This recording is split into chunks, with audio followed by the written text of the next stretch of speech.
നമസ്കാരം. ഇന്ന് നമ്മൾ സംസാരിക്കാൻ പോകുന്ന വിഷയം ഇതാണ്.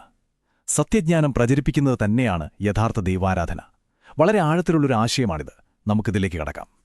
നമ്മളിന്ന് മനസ്സിലാക്കാൻ ശ്രമിക്കുന്നത് പണ്ഡിറ്റ് ശ്രീരാം ശർമ്മ ആചാര്യയുടെ സജ്ഞാൻ കാ പ്രസാർ പ്രചാർ ഹി സച്ചി ഈശ്വരാരാധന എന്ന ഹിന്ദി പുസ്തകത്തിലെ പ്രധാന ആശയങ്ങളാണ്. ശരിക്കും പറഞ്ഞാൽ ആ മഹത്തായ പുസ്തകത്തിന്റെ ഒരു രത്നച്ചുരുക്കമാണ് നമ്മളിന്ന് ചർച്ച ചെയ്യുന്നത്. നമ്മളെല്ലാവരും നമ്മുടെ ചുറ്റും ഒരുപാട് കഷ്ടപ്പാടുകളും വേദനകളും കാണാറുണ്ടല്ലേ? പക്ഷെ എപ്പോഴെങ്കിലും ചിന്തിച്ചിട്ടുണ്ടോ, ഇതിൻ്റെയൊക്കെ യഥാർത്ഥ കാരണം നമ്മൾ വിചാരിക്കുന്നതിലും അപ്പുറത്തുള്ള ഒന്നാണെങ്കിലോ? അപ്പോ നമുക്ക് ഈ വിഷയത്തിലേക്ക് ഒന്ന് ആഴത്തിലിറങ്ങിച്ചെല്ലാം. നമ്മളിന്ന് എന്തൊക്കെയാണ് നോക്കാൻ പോകുന്നതെന്ന് വെച്ചാൽ, നമ്മുടെയൊക്കെ ദുരിതങ്ങളുടെ യഥാർത്ഥ കാരണം എന്താണ്, പിന്നെ ചിന്തയുടെ ഒരു വിപ്ലവം അതെങ്ങനെ ഇതിനൊരു പരിഹാരമാകും, അതുപോലെ ഒരു സാധാരണ സഞ്ചി എങ്ങനെ ഒരു ലൈബ്രറിയായി മാറും, ഈ ഒരു ദൗത്യം എങ്ങനെ നമുക്ക് വലുതാക്കാം, അറിവിനെ ഒരു ദൈവാരാധനയായി എങ്ങനെ കാണാം, അവസാനം ഇതിൽ നിങ്ങൾക്കെല്ലാവർക്കും എന്തു പങ്ക് വഹിക്കാൻ കഴിയുമെന്നും നമ്മൾ നോക്കും. ഓക്കെ, അപ്പോൾ നമുക്ക് ആദ്യത്തെ ഭാഗത്തേക്ക് കടക്കാം. എന്താണ് നമ്മുടെ ദുരിതങ്ങളുടെ യഥാർത്ഥ കാരണം? ഈ പുസ്തകം അതിനെ എങ്ങനെയാണ് കാണുന്നതെന്ന് നമുക്കൊന്ന് പരിശോധിക്കാം.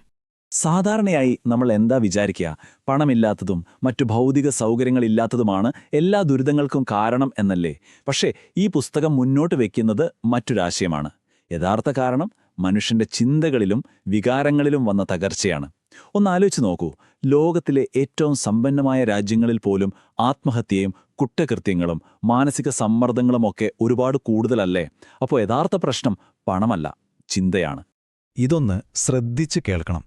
ഒരാളുടെ ചിന്തകളുടെയും വികാരങ്ങളുടെയും നിലവാരം താഴ്ന്നിരിക്കുന്നിടത്തോളം കാലം ദുരിതങ്ങൾ തുടർന്നുകൊണ്ടേയിരിക്കും. എന്നുവച്ചാൽ പുറമെ എന്ത് മാറ്റം വരുത്തിയിട്ടും കാര്യമില്ല. യഥാർത്ഥ മാറ്റം വരേണ്ടത് നമ്മുടെ ഉള്ളിലാണ്, നമ്മുടെ ചിന്തകളിലാണ്.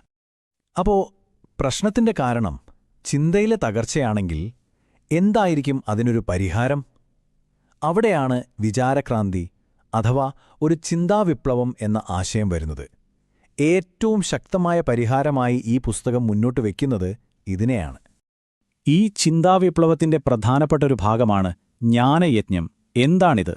നമ്മൾ സാധാരണ യജ്ഞമെന്ന് കേൾക്കുമ്പോൾ തീയിലേക്ക് ഓരോന്ന് അർപ്പിക്കുന്നതാണ് ഓർമ്മ വരുന്നത്, അല്ലേ? അതുപോലെ സമൂഹത്തിന്റെ മനസ്സിലേക്ക് നല്ല ചിന്തകളും അറിവും പകർന്നു കൊടുക്കുന്ന ഒരു പവിത്രമായ അനുഷ്ഠാനമാണ് ജ്ഞാനയജ്ഞം. മനുഷ്യരെ ഉദ്ധരിക്കാനുള്ള ഏറ്റവും നല്ല മാർഗം ഇതാണെന്നാണ് പറയുന്നത്. അപ്പോൾ ഈ ചിന്താവിപ്ലവത്തിന്റെ ലക്ഷ്യം എന്താണെന്ന് വെച്ചാൽ, ആളുകളുടെ മനസ്സിലുള്ള മോശം ചിന്തകളെ മാറ്റി പകരം നല്ല ആശയങ്ങൾ നിറയ്ക്കുക. ഓരോരുത്തരിലും ആത്മാഭിമാനവും കടമയെക്കുറിച്ചുള്ള ബോധവും ശരിയായി ജീവിക്കാനുള്ളൊരു തോന്നലുമൊക്കെ ഉണ്ടാക്കിയെടുക്കുക. അതാണ് ലക്ഷ്യം. ഇത്രയും വലിയൊരാശയമൊക്കെ കേൾക്കുമ്പോൾ ഇതെങ്ങനെ പ്രാവർത്തികമാക്കുമെന്ന് തോന്നാം. പക്ഷെ ഇതിന് വളരെ ലളിതമായ, ആർക്കും ചെയ്യാൻ പറ്റുന്നൊരു വഴിയുണ്ട്. അതാണ് ഝോല പുസ്തകാലയ, അതായത് ഒരു സഞ്ചി ലൈബ്രറി.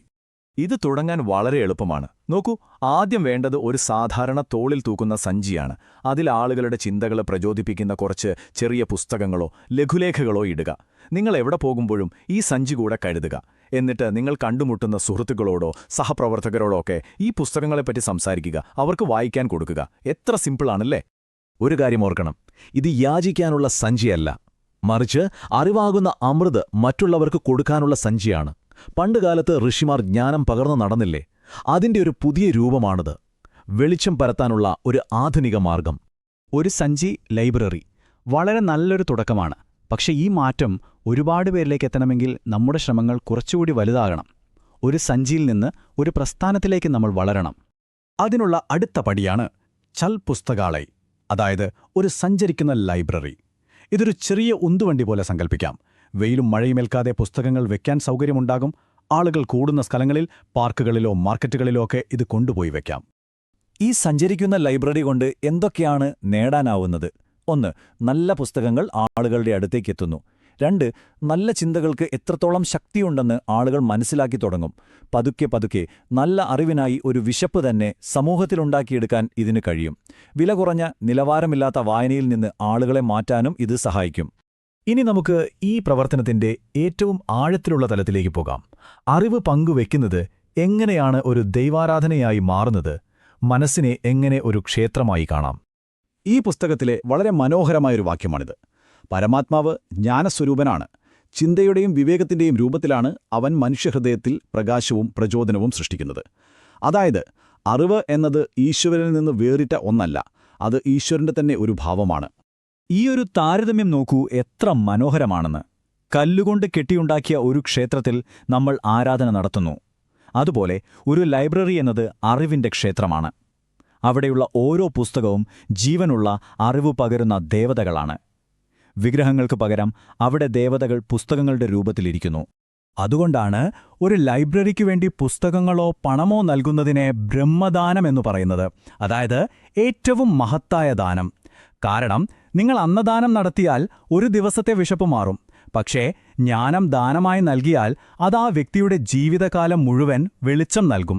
അത് ആത്മാവിനുള്ള ഭക്ഷണമാണ്. ഇതുവരെ കേട്ട കാര്യങ്ങൾ എങ്ങനെ നമ്മുടെ ജീവിതത്തിന്റെ ഭാഗമാക്കാം? ഈ മഹത്തായ അറിവിന്റെ യജ്ഞത്തിൽ നിങ്ങൾക്കും ഒരു പങ്കാളിയാകാൻ സാധിക്കും. അതെങ്ങനെയാണെന്ന് നോക്കാം. വലിയ കാര്യങ്ങൾ ചെയ്യാൻ വലിയ പണമൊന്നും വേണ്ട. ഈ പുസ്തകത്തിൽ പറയുന്ന ഒരു കണക്ക് നോക്കൂ. ഒരു സമൂഹത്തിലെ 100 പേര് വർഷത്തിൽ വെറും 5 രൂപ വെച്ച് നൽകിയാൽ പോലും അവിടെ നല്ലൊരു ലൈബ്രറി തുടങ്ങാൻ സാധിക്കും. കണ്ടില്ലേ, ചെറിയ ചെറിയ സംഭാവനകൾക്ക് എത്ര വലിയ മാറ്റം കൊണ്ടുവരാൻ കഴിയുമെന്ന്. ഇത് ഒരാൾക്കും ഒരു ഭാരമാവുകയുമില്ല. അപ്പോൾ നിങ്ങൾക്കെങ്ങനെ ഇതിൽ പങ്കുചേരാം? ഒരുപാട് വഴികളുണ്ട്. നിങ്ങൾക്ക് സ്വന്തമായി ഒരു സഞ്ചി ലൈബ്രറി തുടങ്ങാം. അല്ലെങ്കിൽ കൂട്ടുകാരുമായി ചേർന്ന് ഒരു സഞ്ചരിക്കുന്ന ലൈബ്രറി സംഘടിപ്പിക്കാം. ഒരു ലൈബ്രറി തുടങ്ങാൻ പണമോ പുസ്തകങ്ങളോ സംഭാവന ചെയ്യാം. ഇനി അതൊന്നുമല്ലെങ്കിൽ വിശേഷ ദിവസങ്ങളിൽ സമ്മാനമായി പുസ്തകങ്ങൾ നൽകാം. വായിക്കാൻ അറിയാത്തവരെ വായിച്ചു കേൾപ്പിക്കാൻ കുറച്ച് സമയം മാറ്റിവെക്കാം. ഇതിൽ ഏതും ഒരു വലിയ സേവനമാണ്. അപ്പോ നമ്മൾ മനസ്സിലാക്കേണ്ട പ്രധാനപ്പെട്ട കാര്യമിതാണ്: സത്യമായ അറിവ് പ്രചരിപ്പിക്കുന്നതാണ് മനുഷ്യരാശിക്ക് ചെയ്യാവുന്ന ഏറ്റവും വലിയ സേവനം. അതുതന്നെയാണ് ഈശ്വരനുള്ള ഏറ്റവും യഥാർത്ഥമായ ആരാധനയും.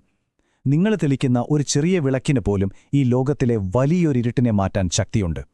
ആ വെളിച്ചത്തിന്റെ ഭാഗമാകാൻ നിങ്ങൾ ഓരോരുത്തർക്കും സാധിക്കും.